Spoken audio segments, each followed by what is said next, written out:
एक गलती नहीं।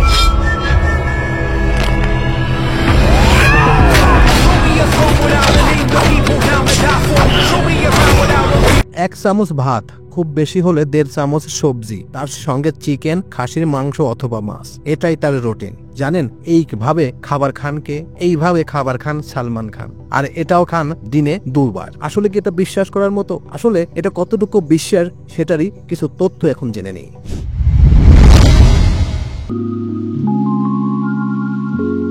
সালমান খান সম্প্রতি নেটফ্লিক্সের দ্য গ্রেট ইন্ডিয়ান কপিল শোর নতুন মৌসুমের প্রথম পর্বে হাজির হয়ে দর্শকদের মন জয় করে নিয়েছেন। এদিন সালমান ছিলেন দারুণ মোডে, ব্যক্তিগত নানা বিষয় নিয়ে খোলামেলা আলোচনা করেন। কথা প্রসঙ্গে তিনি জানান নিজের প্রতিদিনের ডায়েট সম্পর্কেও। শো চলাকালীন নবজিৎ সিং সিধুর সঙ্গে আলাপচারিতায় সালমান বলেন, আমার বাবা মাশাআল্লাহ আজও প্রতিদিন সকালে হাঁটতে যান। তিনি বলেন, আমার ক্ষুধা আগের মতো নেই, কিন্তু তার খাওয়ার বহর শুনলে অবাক হতে হয়। 2-3টা পরোটা, ভাত, মাংস, তারপর মিষ্টি, দিনে 2 বার। তার একটা আলাদা রকম মেটাবলিজম আছে। সালমান খানের বাবা সেলিম খানের বয়স এখন 89 বছর। এই বয়সও তিনি নিয়মিত হাঁটার অভ্যাস বজায় রেখেছেন। সালমান বলেন, আমরা খুব গর্বিত যে আমাদের এমন একজন বাবা আছেন যিনি আজও নিজের শরীরের জন্য লড়াই করে যাচ্ছেন।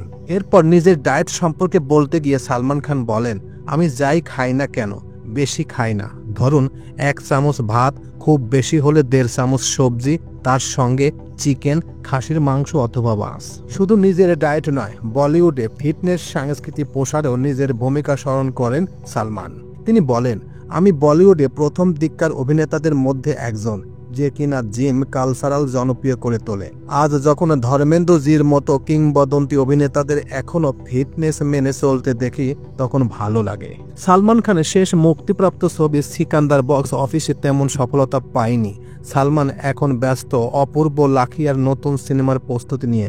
পাশাপাশি বজরঙ্গি ভাইজান 2 নিয়েও কবির খানের সঙ্গে কথাবার্তা চলছে বলে জানা গেছে।